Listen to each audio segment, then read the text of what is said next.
आज हमारे साथ उत्तराखंड में देहरादून से कांग्रेस की मुख्य प्रवक्ता गरिमा मेहरा दोसानी जी हैं। चर्चा होती रहती है शाहलट में गरिमा जी से जब भी कोई मुद्दे होते हैं। आज का मुद्दा जो है, क्योंकि बजट ने पूरे देश के विपक्ष को हिला के रख रखा है, संसद से ले तक और जमीन तक कहीं ना कहीं इंडिया अलायंस के लोग हंगामा करते नजर आ रहे हैं। क्या वजह है मैडम? नहीं, देखिए, जिस तरह की आशाएं, अपेक्षाएं, आकांक्षाएं बजट से थीं, उस पर वो खरा नहीं उतरा है। इनके कार्यकाल को 10 साल पूरे हो चुके हैं। 2 बार ये शासन कर चुके हैं। ये इनका तीसरा कार्यकाल है और तीसरे कार्यकाल तक अब इनको समझ में आ जाना चाहिए था कि समाज की दुखती रग आखिर है क्या। महंगाई और बेरोजगारी आज सुरसा का रूप ले चुकी हैं। महंगाई कैसे कम की जाए, इसका कोई रोड मैप सीतारमन ने नहीं रखा। बेरोजगारी कैसे इस देश की कम होगी, उसका कोई रोड मैप नहीं रखा। आपने केवल कांग्रेस की एक योजना उसके न्याय पत्र से उठा ली, उसको कॉपी पेस्ट कर दिया, लेकिन नकल के लिए भी अकल चाहिए कहते हैं, वो इनसे नहीं हुआ। एक उर्दू में शेर है, किश्ती का जिम्मेदार फकत ना खुदा ही नहीं, किश्ती में बैठने का सलीका भी चाहिए। यानी कि आपने नकल तो हमारी उतार ली। हमने अप्रेंटिसशिप की बात की थी, हमने 1 लाख रुपया हर ग्रेजुएट को उसके स्किल डेवलपमेंट को देने की बात की थी, लेकिन इन्होंने उसको इंटर्नशिप का नाम दे दिया। अब ये कैसे क्रियान्वित होगा? ये कह रहे हैं हर कंपनी में 20,000 युवा रखे जाएंगे। कौन सी कंपनी है जो आजकल 20,000 युवा रख रही है? और 64,000 लोग तो अभी 23-24 में इंफोसिस और टीसीएस नाम की कंपनियों ने निकाल दिए। कितनी कंपनियों ने बाहर कर दिए, बाहर का रास्ता दिखा दिया।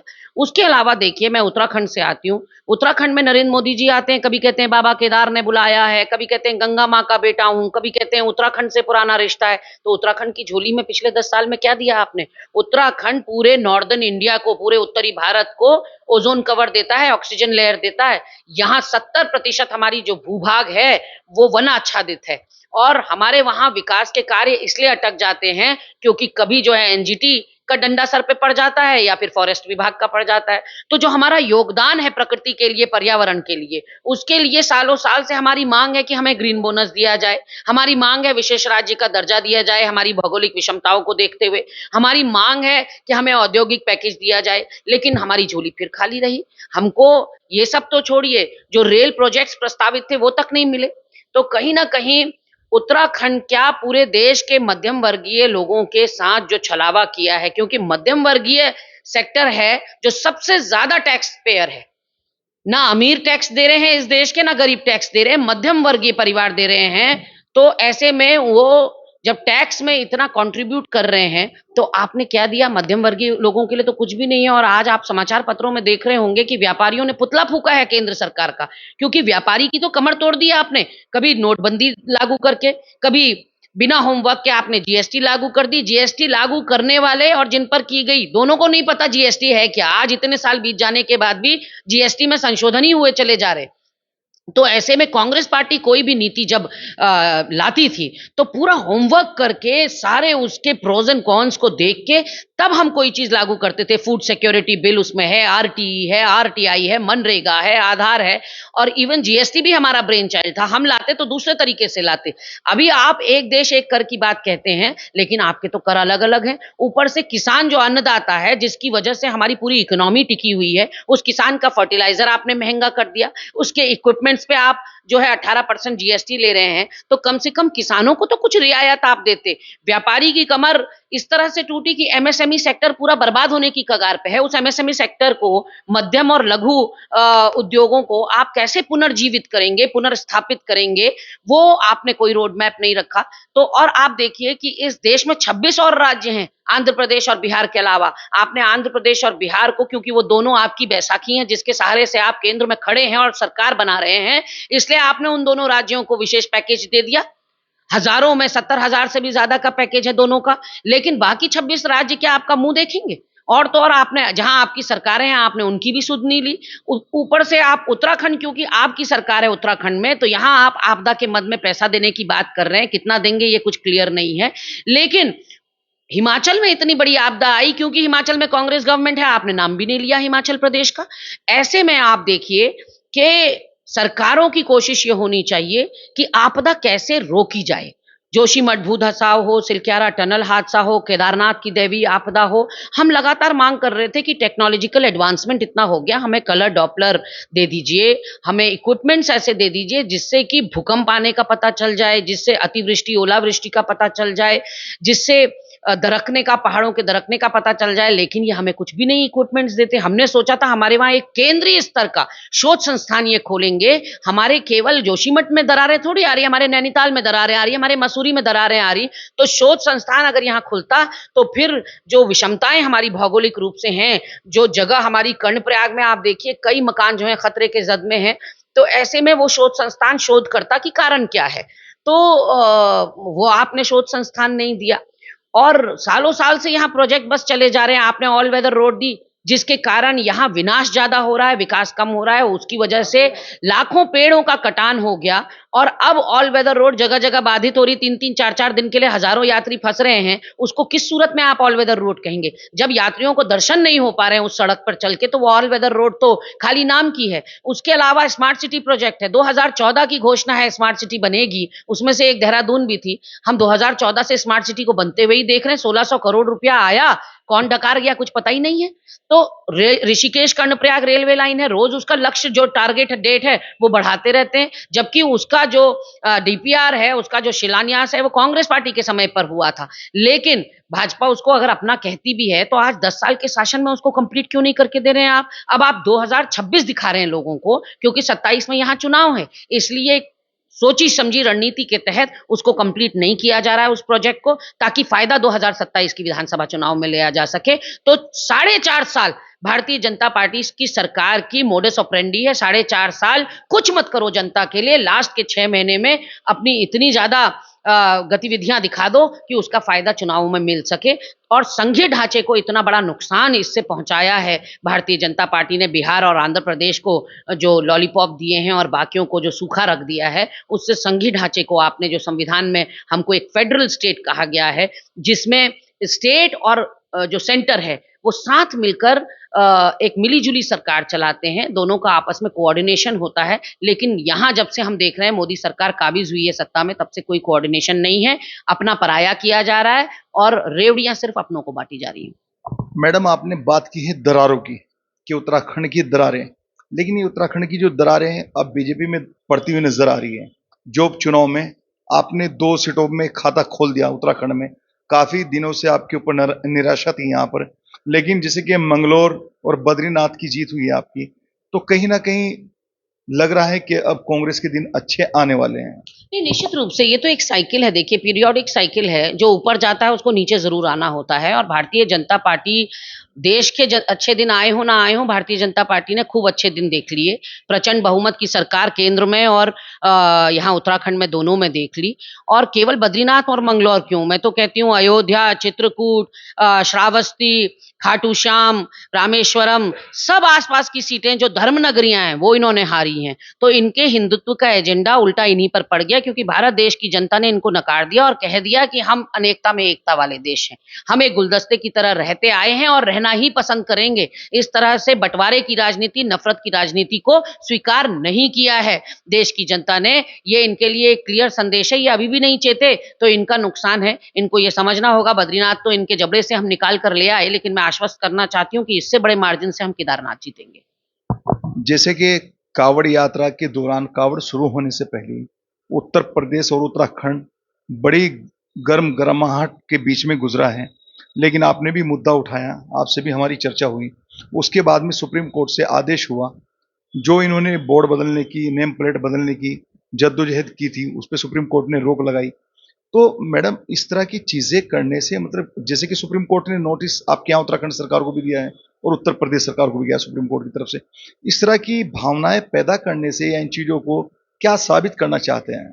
देखिए, वो अंतरिम स्टे सुप्रीम कोर्ट ने लगाया है, अभी सुनवाई उसकी 26 तारीख को होनी है उस फैसले पर। मैं इसको ऐतिहासिक फैसला देखती हूँ और औरों का मुझे पता नहीं, लेकिन मेरा अपनी देश की न्याय प्रणाली पर और जो विश्वास है वो प्रगाढ़ हुआ है और निश्चित रूप से नतमस्तक होने का दिल कर रहा है अपनी न्यायपालिका को देखकर, क्योंकि आहत हुई थी, भावनाएं आहत हुई थी। और संविधान जो है गारंटी देता है हर नागरिक को कि उसको समान अधिकार मिलेंगे और उसके साथ धर्म, जाति, रंग और भाषा के आधार पर कोई भेदभाव नहीं होगा। और इन्होंने वही करने की कुचेष्टा करी। तो यूनान, मिस्र, रोमा सब मिट गए जहाँ से, बाकी मगर है अब तक नामो निशा हमारा। कुछ बात है कि हस्ती मिटती नहीं हमारी, सदियों रहा है दुश्मन दौरे जहाँ हमारा। भारत देश की जो एकता है वो उसकी यूएसपी है। जो हम जब आज़ाद हुए थे तो बड़े-बड़े इतिहासकार और बड़े-बड़े जो लिटरेरी फिगर्स हैं, पॉलिटिशियंस हैं विश्व के, उन्होंने कहा था कि ताश के पत्ते की तरह ढह जाएगा हिंदुस्तान, क्योंकि उसमें इतने अलग-अलग जाति धर्म रहते हैं। लेकिन मैं धन्यवाद करना चाहती हूँ बाबा साहब अम्बेडकर जी को, मैं धन्यवाद करना चाहती हूँ हमारे नीति नियंताओं को। देश की आज़ादी के वक़्त जो नेहरू जी का कंट्रीब्यूशन है, उन्होंने जो धर्मनिरपेक्षता की और संविधान की जड़ों को इस देश के अंदर इतना मजबूत किया है कि उसको हिलाना या हटाना या कमज़ोर करना हर किसी के बूते की बात नहीं है। और ऐसे में ये एक मुझे लगता है कि कुत्सित प्रयास था योगी सरकार का और धामी सरकार का, हमारे भाईचारे को ख़त्म करने का, हमारे सामाजिक ताने-बाने के संग छेड़खानी करने का। आप मुझे बताइए, चाहे वो केदारनाथ यात्रा हो, चाहे वैष्णो देवी यात्रा हो, चाहे अमरनाथ यात्रा हो, क्या उन यात्राओं से केवल हिंदुओं के पेट पलते हैं, परिवार पलते हैं? उसमें आप देखिए कि बहुत बड़ी संख्या में सारे धर्मों के लोग होते हैं। तो अगर आप धर्म के साथ इस तरह से राजनीति में घालमेल करोगे, तो आपको इसी तरह से न्यायपालिका आईना दिखाएगी। न्यायपालिका ने योगी और धामी को साफ तौर पर संकेत दिया है कि तुम सरकार हो, अपनी हद के दायरे में रहो, अपनी मर्यादा के अंदर रहो। ये संविधान और कानून हम देख लेंगे। और लोगों के ह्यूमन राइट्स को किस तरह से सेफगार्ड करना है, किस तरह से उसका सुरक्षा करनी है, उसको संरक्षण देना है, वो बखूबी न्यायपालिका ने किया है और मुझे लगता है स्वागत योग्य फैसला है। उत्तराखंड में हर साल पानी की जो बड़ी मुसीबत आम जन झेलता है, जैसे कि जोशीमठ पिछली बार आपने देखा होगा कितना बड़ा, और केदारनाथ में कितना बड़ा हादसा हुआ है। अब की बार भी कई ऐसे हादसे हो चुके उत्तराखंड में, लेकिन इनकी तैयारियों को लेकर सरकार कुछ नहीं कर पा रही है। मतलब ऐसा क्या जानों से खेलने का एक तरीका अपना लिया है उनकी।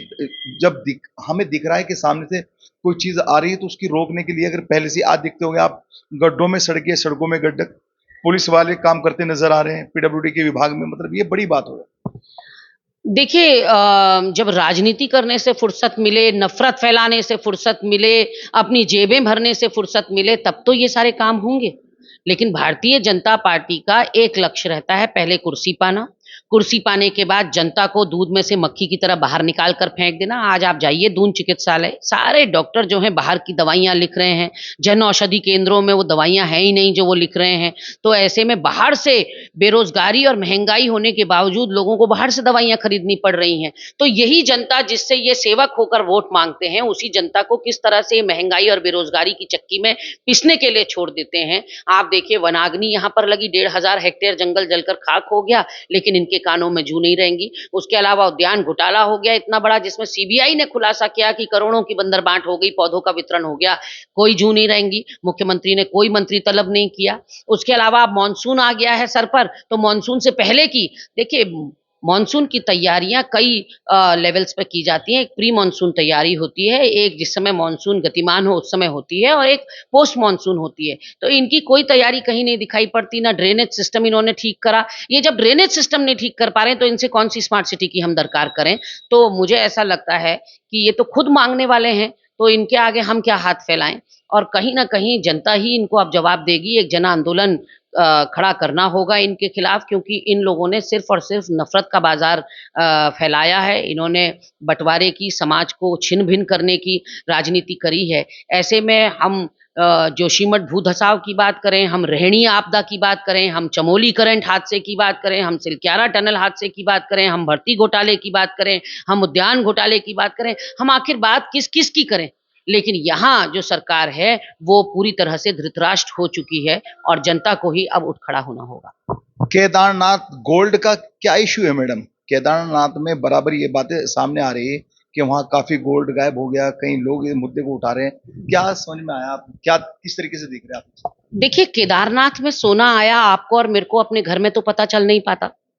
हमको बीकेटीसी के अध्यक्ष ने बताया, पूरे उत्तराखंड को, पूरे देश की जनता को बीकेटीसी के अध्यक्ष ने, उनके बयान जगह जगह समाचार पत्रों में छपे हैं कि एक दानी दाता ने केदारनाथ को 228 किलो सोना भेंट किया है। उन्होंने ये भी बताया समाचार पत्रों को, पत्रकार बंधुओं को कि 19 खच्चर और घोड़ों का उपयोग किया गया। आप सोचिए, एक घोड़ा कोई 1 किलो सोना तो ले जाता नहीं है। तो उन्होंने बताया कि 19 घोड़ा और खच्चर प्रयोग में लिए गए हैं 228 किलो सोना ऊपर पहुंचाने के लिए। फिर उन्होंने चीफ सेक्रेटरी को पत्र लिखा कि इतना सोना लगा है मंदिर के अंदर, जो सुरक्षा गार्ड हैं वो 2 ही हैं, उनकी संख्या कम है, आप सुरक्षा गार्ड बढ़ाइए। तो सुरक्षा आदमी कांसे या पीतल के लिए तो मांगता नहीं, सुरक्षा तो सोने के लिए ही मांगी जाती है। फिर बीकेटीसी के अध्यक्ष से पूछा जाना चाहिए, आपने पत्र क्यों लिखा चीफ सेक्रेटरी को कि सुरक्षा बढ़ाई जाए? क्या कांसे और पीतल की रखवाली करने के लिए? तो ऐसा है, आज ये अपनी बात से पलट गए हैं। और आप यकीन मानिए कि जो क्यूआर कोड केदारनाथ धाम का है, उसमें पैसे डालने पर पैसा दिल्ली बुराड़ी जा रहा है। तो कहीं न कहीं कुछ तो दाल में काला है, और अब तो शंकराचार्य के आरोपों के बाद ऐसा लग रहा है पूरी दाल ही काली है। हाँ, मतलब ये भी काफी इश्यू बना हुआ है कि केदारनाथ को यहाँ से शिफ्ट करने की तैयारी है दिल्ली की। नहीं, शिफ्ट तो नहीं, लेकिन उसके नाम का उसी तर्ज पर केदारनाथ धाम, धाम देखिए एक ही होता है। केदारनाथ तो 12 ज्योतिर्लिंगों में से एक ज्योतिर्लिंग है, और पौराणिक ज्योतिर्लिंग है। आदि गुरु शंकराचार्य ने उसकी स्थापना साउथ से आकर, दक्षिण भारत से आकर उसकी स्थापना केदारनाथ में करी, हिमालय की चोटी में करी। और केदारनाथ का तो बखान ही ऐसे करते हैं कि जिसका हिम पृष्ठ है, वो आदि गुरु शंकराचार्य लिख कर गए हैं कि केदार वहां वास करेंगे, शिव जी वहां वास करेंगे जिसका पृष्ठभूमि में हिमालय है। तो आप बौराड़ी दिल्ली में जाकर उसी नाम का केदारनाथ धाम के ट्रस्ट का आप मंदिर के भूमि पूजन में चले जाते हैं एक मुखिया होते हुए। आपको ये समझ में नहीं आया कि आप वही कर रहे हैं जो कालिदास ने किया, जिस टहनी पर बैठा था उसी को काट रहा था। वही मुख्यमंत्री कर रहे हैं कि जिस उत्तराखंड का पूरा रेवेन्यू, आर्थिकी जो है चार धाम यात्रा से चलती है, अगर ये चार धाम हटा दिए जाएं तो उत्तराखंड अपने घुटनों पर गिर जाएगा, ये खड़ा नहीं हो पाएगा अपने पैरों पर।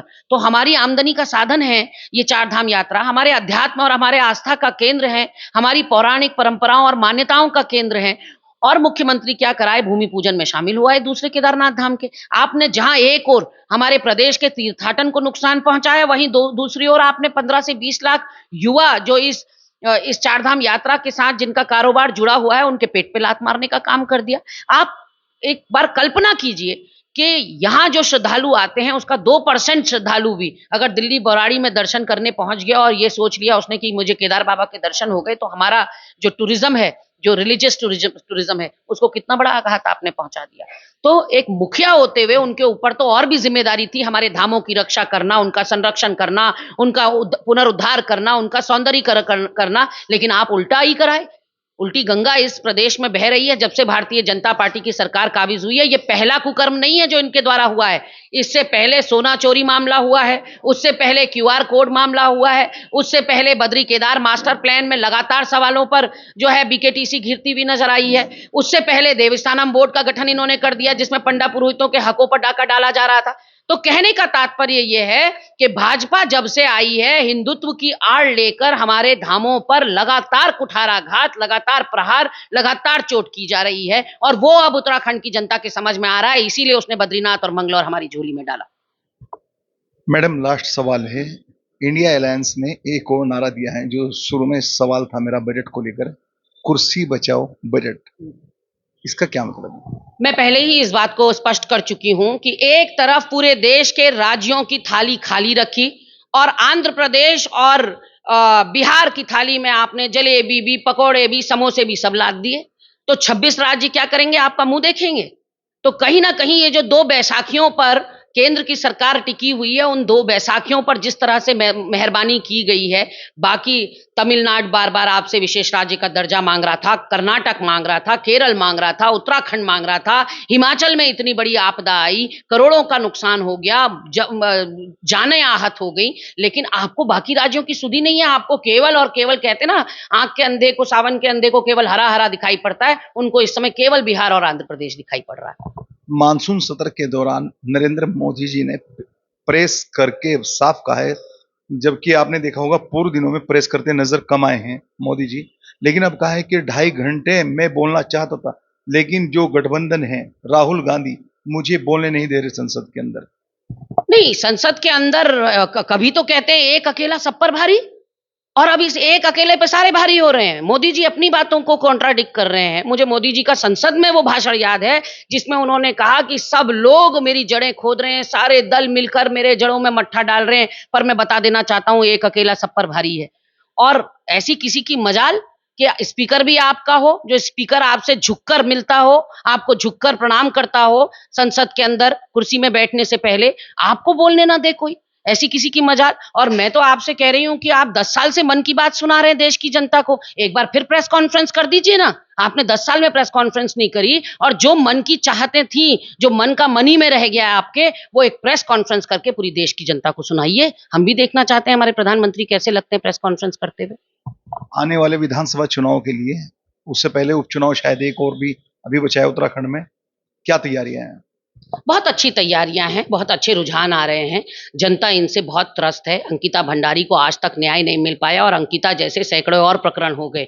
एनसीआरबी यानी नेशनल क्राइम रिपोर्ट ब्यूरो के अनुसार उत्तराखंड देश में 6ठे पायदान पर है, और 9 हिमालयी राज्यों में नंबर 1 पायदान पे है। महिला उत्पीड़न के नाम पर, महिलाओं के साथ जो यौन दुराचार हो रहे हैं, उसमें हम नंबर 1 कैटेगरी में है एनसीआरबी के हिसाब से, जो केंद्र का उपक्रम है, कोई कांग्रेस की एजेंसी नहीं है प्राइवेट।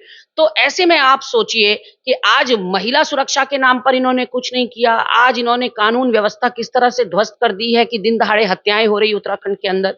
शराब माफिया, खनन माफिया, लकड़ी माफिया, भू माफिया, सबके आगे ये नतमस्तक है, साष्टांग लेटे हुए हैं। यहाँ देहरादून में 2016-17 में 60 वार्डों में 40 वार्ड और जोड़ दिए गए ग्रामीण अंचलों के, और नगर निगम देहरादून को 100 वार्डों का बना दिया गया।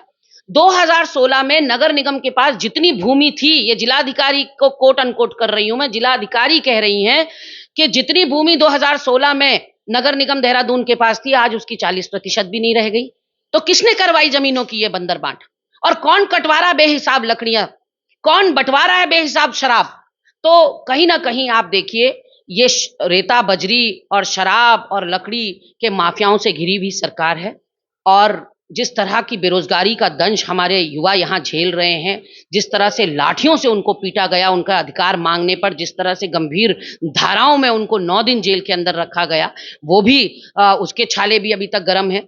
और तो और भर्ती घोटाले यहाँ पर हो रहे हैं, उद्यान घोटाला यहाँ पर हो रहा है, वनाग्नि यहाँ पर हो रही है जिसमें जानें चली जा रही हैं, गुलदार से आए दिन हमारे कई घर के चिराग बुझ जा रहे हैं, कई माओं की गोदें सुनी हो जा रही हैं। तो अनगिनत सैन्य धाम के साथ देखिए आप कितना बड़ा भ्रष्टाचार हो गया। मतलब और तो छोड़िए, शहीदों को तक नहीं बख्श रहे आप। शहीदों के नाम पर जो स्मारक बन रहा था, उसको प्रधानमंत्री मोदी आकर कह गए कि ये 5वां धाम होगा, सैन्य धाम। और हमने कोई आपत्ति नहीं करी, क्योंकि 4 धामों के लिए तो उत्तराखंड जाना ही जाता था। हमने देखा कि हमारे जो रणबांकुरे जो इस देश के लिए अपना सर्वस्व बलिदान कर रहे हैं, वो भी एक धाम की तरह होना चाहिए, और हमने स्वागत किया उस फैसले का। लेकिन आज उस सैन्य धाम में जो करप्शन हम देखने को मिल रहा है, वो सारे करप्शन को आप सोचिए कि अब शहीदों को भी नहीं बख्श रहे हैं ये। तो कहने का तात्पर्य यह है कि घोटालों में, घपलों में, भ्रष्टाचार में, बलात्कारियों में घिरी हुई ये सरकार है।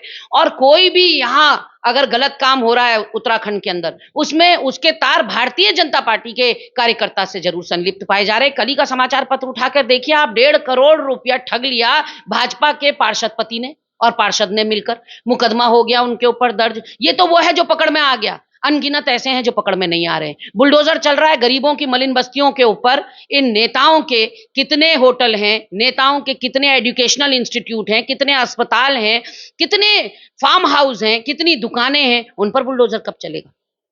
तो सवाल बड़ा ये उठता है, करेगा कौन? जहां चाह वहां राह कहा जाता है, लेकिन चाहत ही नहीं है, दृढ़ निश्चय नहीं है, इच्छा शक्ति नहीं है इस सरकार के पास। प्रचंड बहुमत, क्योंकि उत्तराखंड की जनता ने गलती से इनको 2 बार दे दिया, यहां 57 का 17 में और 2022 में 47 का बहुमत दे दिया।